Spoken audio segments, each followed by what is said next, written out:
Martinique Développement Télévision, merci d'être avec nous. Bonjour à tous et bienvenue si vous nous regardez sur les réseaux sociaux, les réseaux La Première, ou encore même parce que vous êtes avec nous en plein cœur de ce salon, le salon OZ, l'entrepreneuriat qui s'expose. 3 jours pour faire des rencontres et rencontrer aussi tous les acteurs du monde économique, puisque nous sommes au Palais des Congrès de Madiana avec des thématiques qui vous concernent. Une que nous allons aborder avec mes invités sur ce plateau, transmission reprise. Qu'est-ce qu'une transmission reprise réussie? Pour répondre à toutes ces questions, je reçois Lorraine Galonde, qui est la directrice du service économique de la Chambre des métiers de l'artisanat. Bonjour et bienvenue. Bonjour. Merci d'être avec nous, Madame Galonde. À vos côtés, Frédéric Saint-Aimé, c'est un chef d'entreprise que vous connaissez très certainement. Il est gérant de la FECIPDA. Bonjour.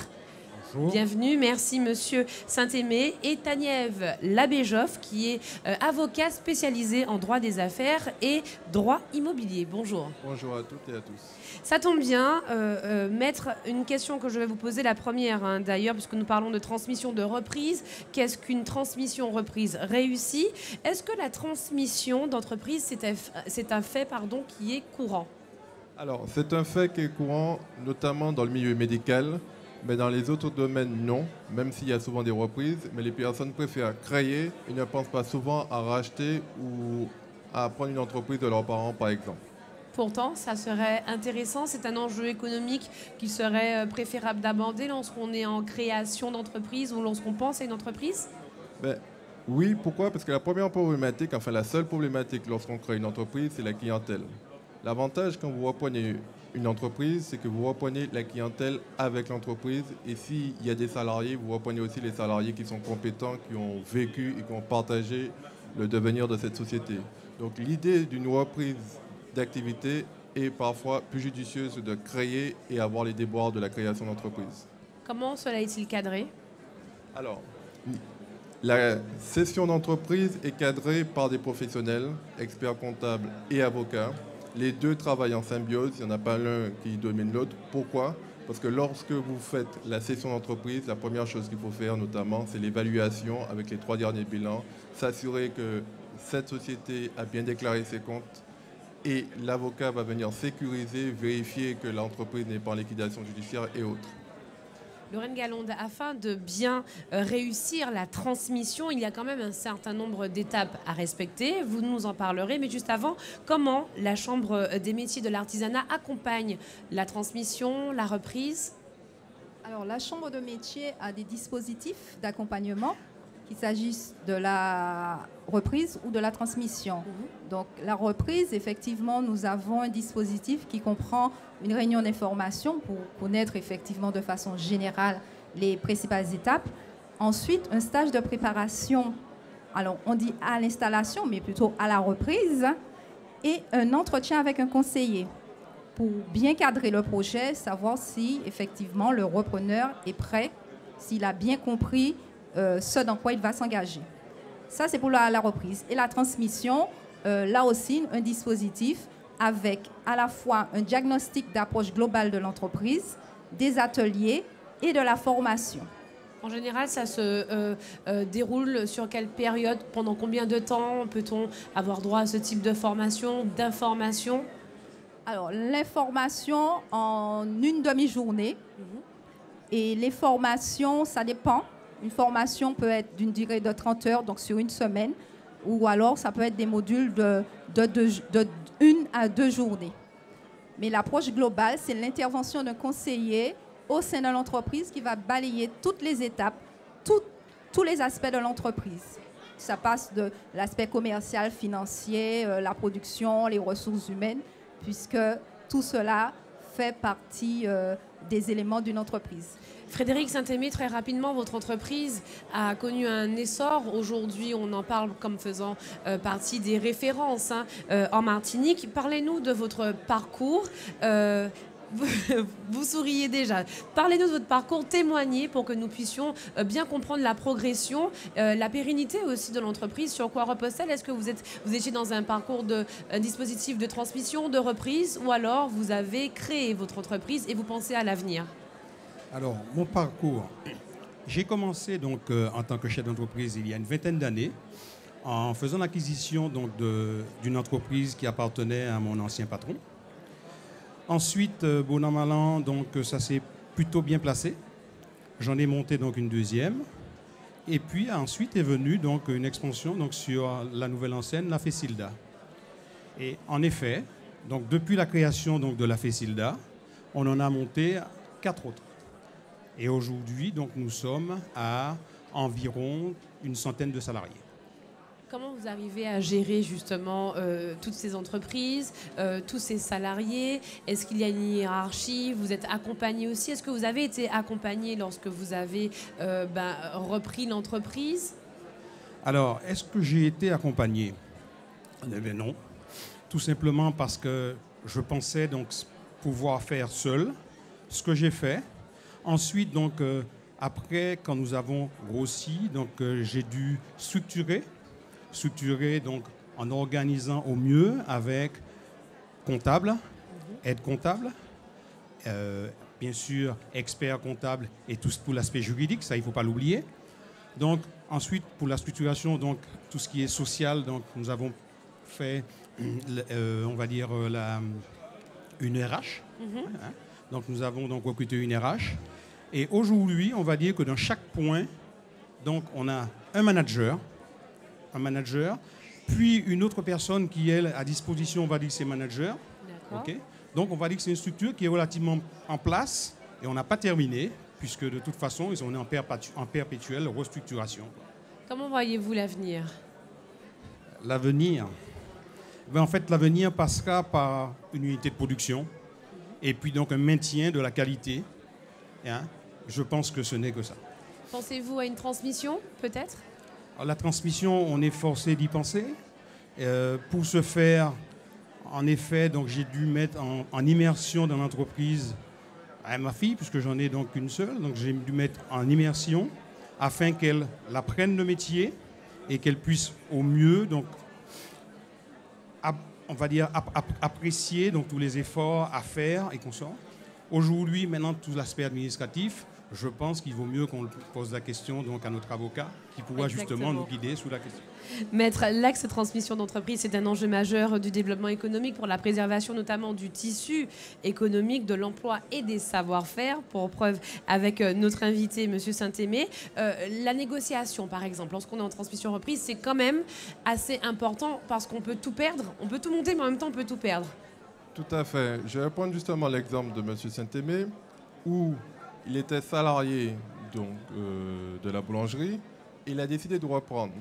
Et justement, lorsqu'on est salarié de l'entreprise et qu'on veut la reprendre puisqu'on a confiance dans la boîte, pardonnez-moi l'expression, dans laquelle nous sommes, effectivement, il faut être bien accompagné parce qu'il y a des pièges. Il y a des pièges sur la comptabilité, il y a des pièges sur le social, parce que quand vous achetez ce qu'on appelle une entité économique, vous achetez avec les salaires les droits acquis de chacun, les droits à la retraite, et vous devez supporter parce que vous êtes le nouveau repreneur. Donc il y a suffisamment de pièges à éviter. Il y a des clauses, notamment la garantie actif-passif, qu'on peut mettre en place dans le cadre des reprises d'activité pour garantir à l'acquéreur le passif qu'il génère par rapport à l'achat. Il y a aussi des contrôles à faire au niveau du nantissement du fonds de commerce pour savoir si des banques ou autres ont pris des nantissements sur le fonds de commerce, parce que le fonds de commerce, quand vous créez une activité, correspond à la clientèle, l'inventaire et autres. Donc tous ces pièges sont à éviter. Et bien sûr, alors, M. Saint-Aimé a brillamment réussi en disant qu'il a fait tout seul, mais je pense que maintenant, il fait encore mieux en étant accompagné, notamment s'il rachète d'autres boulangeries. Là, il vaut mieux être accompagné pour éviter ces pièges et notamment connaître les automatismes qui sont pour moi, mais pas pour les autres. Il y a quand même une étude de marché qui est faite. Comment s'assure-t-on de la viabilité de l'entreprise que l'on souhaite racheter? On a parlé de la comptabilité, etc. Il y a aussi de la clientèle qui joue beaucoup. Il y a la localisation. Alors, ce qu'il faut savoir, une reprise, il y a 3 types de reprises. Il y a la reprise en négociation avec l'entrepreneur, donc le chef d'entreprise. Il y a la reprise dans le cadre d'une liquidation judiciaire lorsque le liquidateur judiciaire veut vendre une partie ou toute partie de l'activité. Dans ces cas-là, il faut savoir que ça prend à peu près 6 mois. Dans les 6 mois, effectivement, il y a l'aspect, ce que j'appelle manager, où on va faire une étude de marché concrète pour savoir si les clients sont toujours disposés à travailler avec cette entreprise. notamment les droits attachés à la marque, puisque beaucoup d'entreprises sont très, ce qu'on appelle intuitive personae, c'est-à-dire que les gens attachent une confiance au chef d'entreprise et pas tant au nom sur l'enseigne.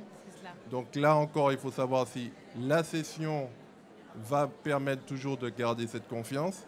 Il y a des possibilités en permettant au chef d'entreprise, donc à l'ancien chef d'entreprise, de toujours avoir des parts dans la nouvelle société pour mieux faire la transition et mieux la présentation. Par exemple, ça, vous l'avez souvent quand il y a une session de patientèle dans le cadre des transmissions d'entreprise avec les médecins, où le médecin va demeurer un petit temps avant justement de céder intégralement sa patientèle. Madame Galonde, est-ce qu'en Martinique, c'est une pratique qui est assez courante, la transmission, la reprise, bien sûr bien encadrée, hein, parce que ça peut être très facile aussi de dire bon ben Ichmoin, elle manque à quitter sa baille, puis manque à pâtir, mon nom reste là quand même, hein, manque à quitter baille Ichmoin. Est-ce qu'au niveau de la Chambre des métiers de l'artisanat, vous avez recensé cette pratique en termes de chiffres? Est-ce que c'est courant?